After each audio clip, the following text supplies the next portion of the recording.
Hello and welcome to the next edition of the BriefingsDirect Voice of the Analyst podcast series.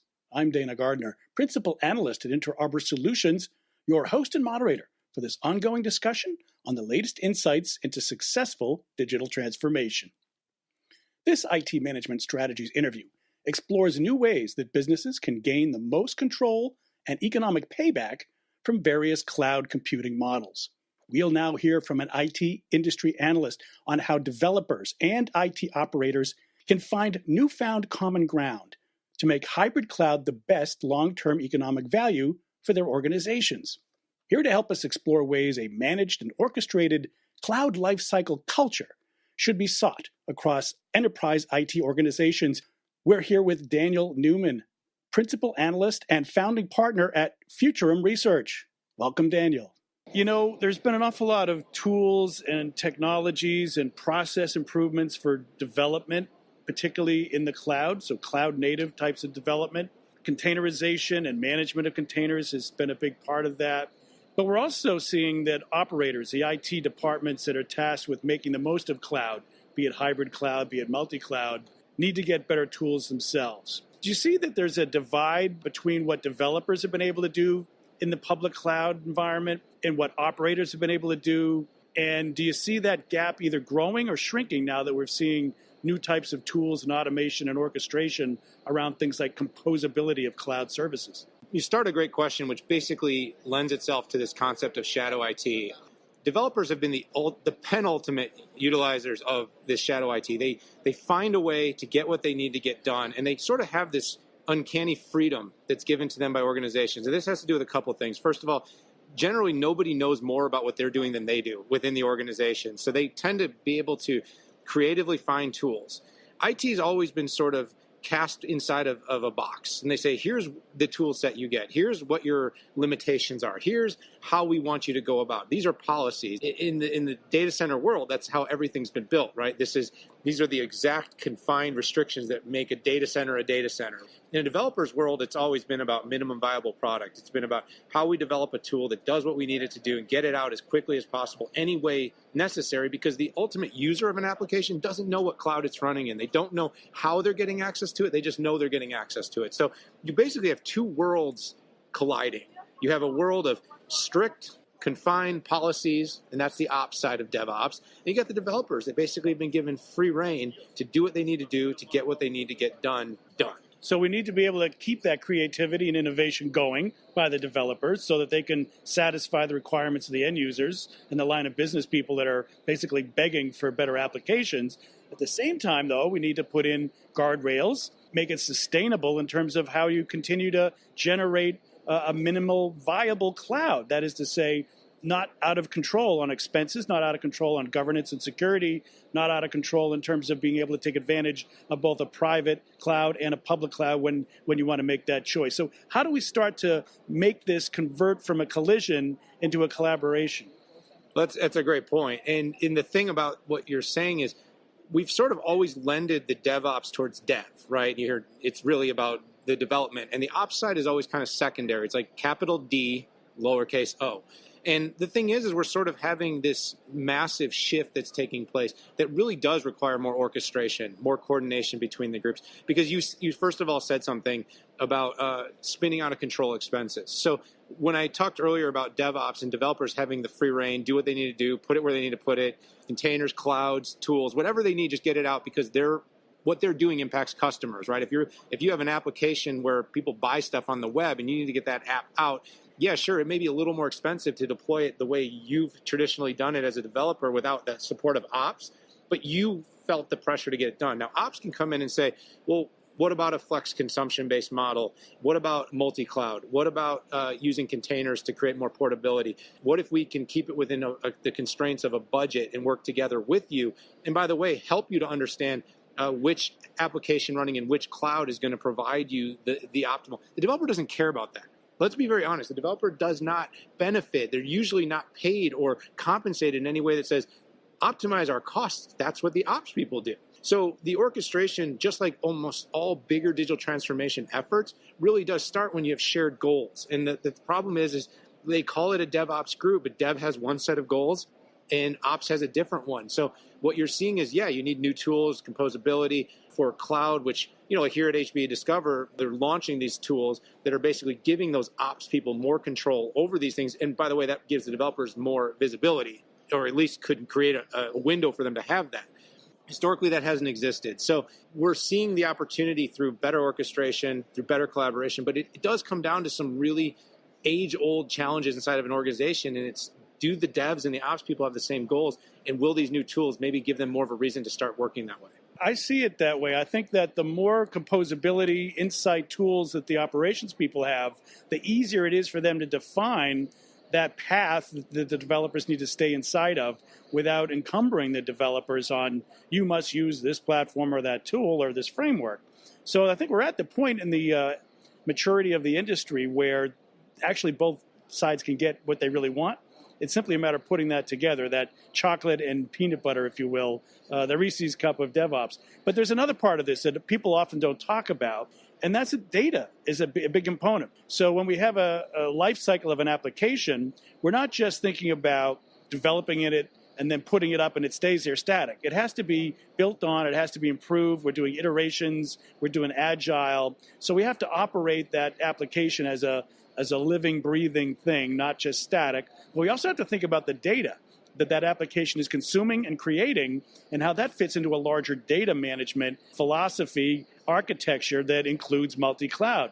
So I think it's sort of dev data ops, not just DevOps these days. And the operations people need to be able to put in some requirements about how data is managed within the confines of that application. So where do you think we go now when it comes to giving the developers the freedom and allowing the operators to sort of culturally come together? We talked about technologies, but what needs to happen culturally in order for these divides of data, app, development, build, data, app management all to come together?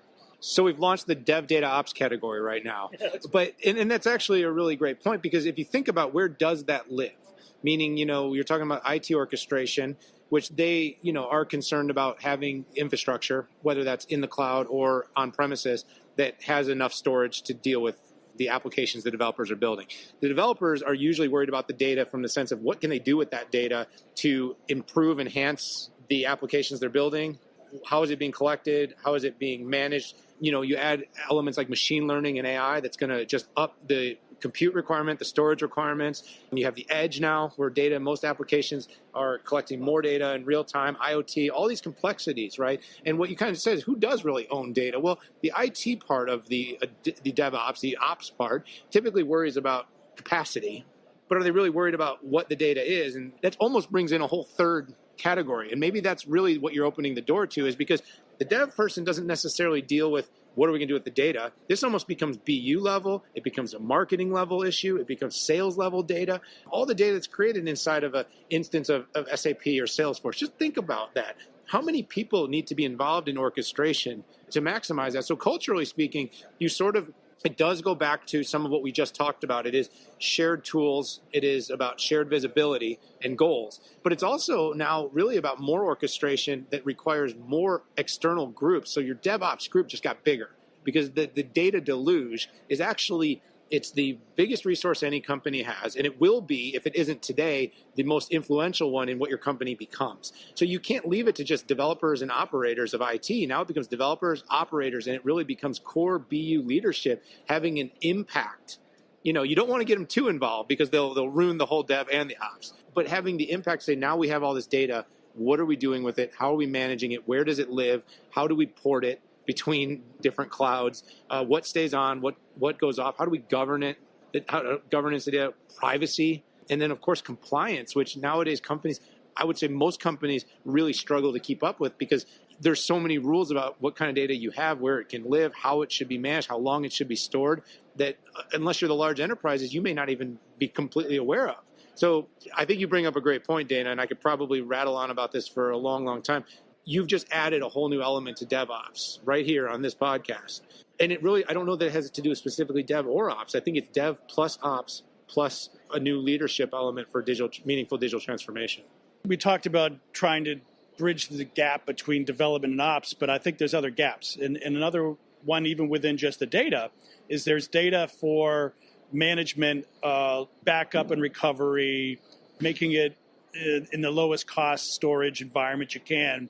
And then there's this other group of data scientists that are warehousing that and caching it and grabbing more data from third-party sources, trying to do analytics for the entire company. But these are still divorced, right? The data science people, what they're doing with a warehouse, and what the developers and operators are doing just trying to keep the trains running on time, aren't necessarily in sync. So we might have another third category, which would be dev, data science, ops. Now we're going 4. Well, and I think that's almost what I was alluding to in my last answer was, of course, when you're just talking about the data from the running applications and the data required to make the developers' apps run correctly, that is really pure orchestration in the DevOps department. And that works fine through kind of what we were talking about earlier, through composability tools that give IT the ability to provide guardrails to the developers, maybe momentary access to a developer so that they're not doing things in the shadows, but they're actually doing things in coordination.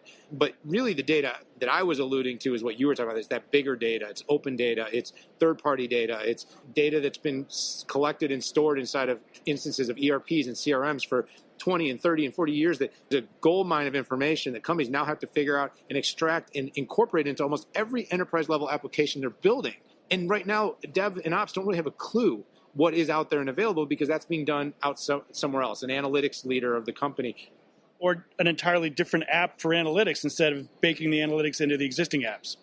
Yeah, I mean, and that's a huge thing. And I think we'll start to see companies in the software space. You'll see your CRM, ERP providers, your pure data analytics companies. One of the HP partners I've worked with in the past, SaaS, companies like SaaS, companies like SAP that I mentioned earlier, are going to have to become much closer aligned. So your DevOps is almost going to become your software hardware ops too. Hardware companies have built software apps to run their hardware, but they haven't been historically building software apps to run the data that sits on the hardware that's managed inside of some sort of business running software like the ones I mentioned. So now all of a sudden you basically say there's an opportunity for a new level of coordination to take place at the vendor level. Because, when you see these alliances and you see these partnerships, this isn't new. But seeing it done in a way that's purely visible to say, how do we get the maximum amount of usable data from our system into every application we have, that's like futurist. It's like an idea for the future, but it needs to be something worked on today. So Daniel, I think the bottom line here is that there are many moving parts that are still disjointed, but that we're at the point now with composability of getting an Uber view so that we can start to make these connections, both technically and then culturally and organizationally. And what I've seen from Hewlett-Packard Enterprise around the composable cloud vision, I think moves at a big step in that direction. And it might be geared towards operators, but ultimately it's geared towards the entire enterprise, the business, to be able to coordinate, manage, and get insights to these different facets of a digital business. We operated this entire conversation a little pie in the sky. I mean, but that's good. Like we're talking about where things can go, and it's exciting. But what you just said, really, let's take a step back. We still have multi-cloud is a really great concept, hyper-converged infrastructure. It's all really nice. And there's been massive movement in this area in the last couple of years. Companies right now still struggle with the resources to run multi-cloud. Okay, they tend to have maybe one cloud, one public cloud, on-premise, they have expertise, and then they have endless contracts, partnerships, and they don't know which cloud is the best cloud in all cases because they're not necessarily getting that information because it depends on all the relationship sources they have. And that data can change on a week-to-week, month-to-month basis depending on the offerings, depending on how, like you said, all the changes DevOps are making. One cloud may have been perfect a month ago. All of a sudden you change the way an application's running, using, consuming data, porting data. Now all of a sudden a different cloud may be better for it because that cloud offers a better portability structure and cost. So going back to my point is that one view. And this is something I'll say that's a little pie in the sky, but I think what HP is doing with composable cloud is really taking cloud plus what we've kind of historically talked about with composable infrastructure and really working hard through one sphere, one view to bring them into a single view.